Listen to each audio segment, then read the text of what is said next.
Jour si merveilleux qu'on se retrouve ici à Bamako pour la deuxième session du Collège des chefs d'État de la Confédération AES. Je voudrais aussi rendre un hommage appuyé à nos vaillantes forces combattantes qui mènent un travail colossal sur le terrain et qui permettent qu'aujourd'hui nous pouvons nous retrouver ici pour communier au nom de nos populations. Je veux m'excuser encore une fois de plus auprès de ceux que mes mots pourraient vexer, parce que je n'irai pas par le dos de la cuillère. Nous allons nous attaquer encore aux mots qui minent l'Afrique.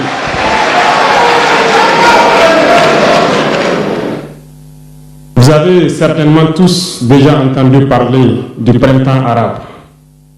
Ce phénomène qui a bouleversé la géopolitique du monde arabe, en commençant par le Maghreb, en Afrique, jusqu'en Asie, qui s'est manifesté avec des conséquences souvent désastreuses, des morts et des divisions par endroits, et des bouleversements politiques sans précédent dans d'autres endroits. Et je pense que tous les Africains devraient comprendre qu'est-ce que c'est que ce phénomène, d'où il vient, et qu'est-ce qu'il faut faire pour se prémunir d'un tel phénomène. Malheureusement, nous sommes au regret de constater que certains Africains ne se réveillent pas. Et ce que je vais dire n'est que ma pensée à moi, mon analyse, c'est qu'il y a quelque chose qui vient sur l'Afrique de l'Ouest que j'ai appelé l'hiver noir. L'hiver noir arrive. Il sera un hiver très froid, un hiver sanglant, un hiver meurtrier. Vous allez me poser la question pourquoi? Eh bien, en fondant la Confédération de l'AES, nous avons senti ce froid venir. Et tous les jours que Dieu fait, nous nous évertuons à trouver des troncs d'arbres pour allumer un feu qui va réchauffer le cœur des Africains, un feu qui va réchauffer les mentalités et le sang des Africains pour nous unir autour. Nous nous sommes évertués également à faire la chasse aux loups pour essayer d'utiliser leur peau pour faire des manteaux pour nous protéger du froid de l'hiver. Nous nous sommes évertués à construire des montagnes, de grandes montagnes pour briser le vent de l'hiver qui devrait s'abattre sur nos communautés. Malheureusement, force est de constater que certains Noirs sont là tous les jours à arroser nos troncs d'arbres d'eau fraîche pour qu'ils ne puissent pas brûler. Ils se transforment en loups ou font en sorte que nous, chercheurs de loups, nous ne puissions pas surprendre le loup. Lorsque nous voulons construire nos montagnes, ils brisent les cailloux pour que nous ne puissions pas arriver. Pourtant, l'hiver arrive.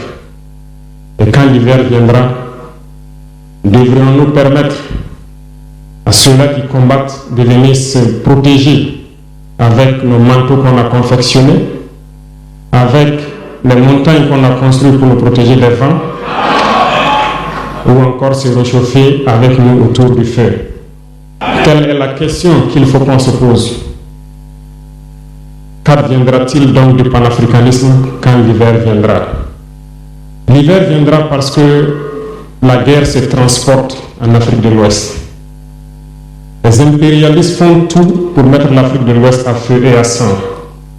Mais du sommet de l'État jusqu'à certaines populations, soit nous faisons semblant de ne pas voir venir le danger, ou bien nous sommes nous-mêmes complices de ce qui va arriver. Le chaos pourrait s'installer. Je dis bien pourrait s'installer. Beaucoup de gens pourraient mourir. Nous allons nous entretuer de manière tellement atroce. Et pendant ce temps, ils seraient là à piller nos richesses, à imposer leur volonté.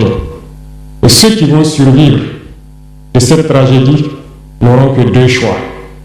Soit s'unir pour toujours contre l'impérialisme, ou se résumer à être des esclaves jusqu'à disparaître. Il faut donc se prémunir de l'hiver noir qui vient.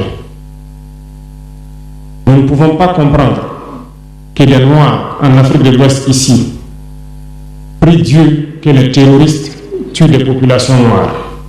Nous ne pouvons pas comprendre que des chefs d'État lâches se cachent derrière des médias, soi-disant médias, pour décourager, insulter, activer la haine entre les populations.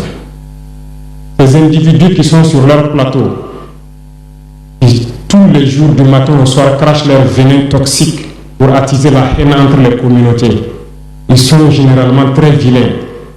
Avec leur gueule de misère, ils ne savent que faire cela.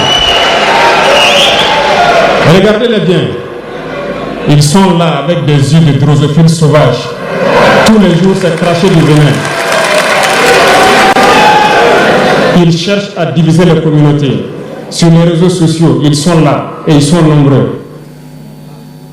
Pourquoi est-ce que nous, Noirs, cherchons à cultiver la haine entre nous?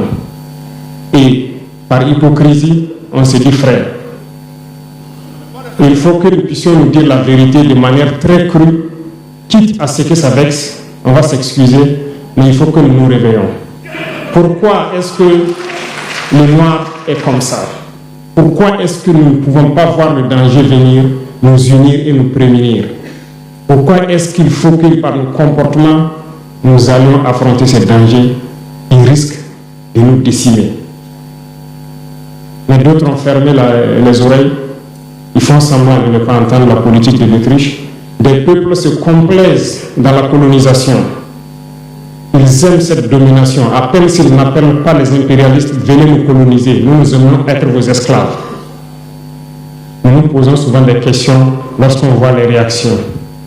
Ces pseudo-intellectuels décérébrés qui sont là à longueur de journée à entamer des débats en toute indignité, en toute malhonnêteté, comme s'ils ne voient pas la réalité des exemples qui se présentent à nous. Il y a plein d'exemples. Lorsque la démocratie fait certaines choses contraires aux règles même qu'elle s'est fixées, ils ferment les yeux là-dessus. Mais ils sont prompts à nous appeler juntes ou putschistes. Mais soyez sûrs d'une chose, nous sommes unis et nous resterons unis. Et nous devons ouvrir les yeux. L'AES va évoluer. Tout n'est pas forcément rose. Tout ne peut pas aller au rythme que nous souhaitons.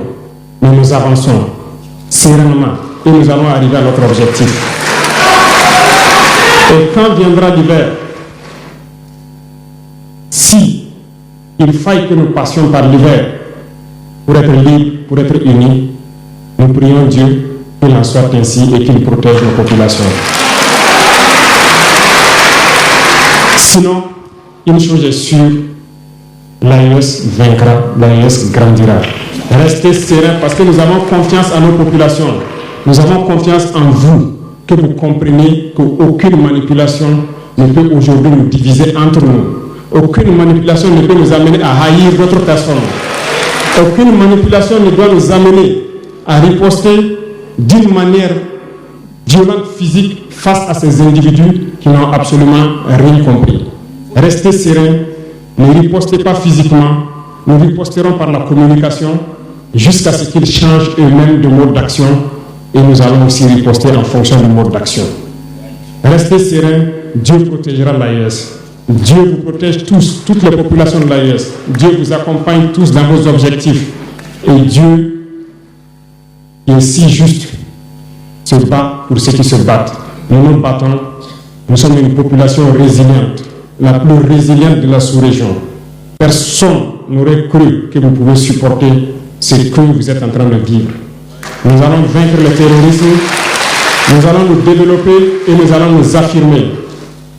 Nous allons avoir notre place dans le concert du monde. Que Dieu bénisse l'AES, que Dieu bénisse notre population résiliente et résistante, que Dieu nous unisse davantage, la patrie ou la mort.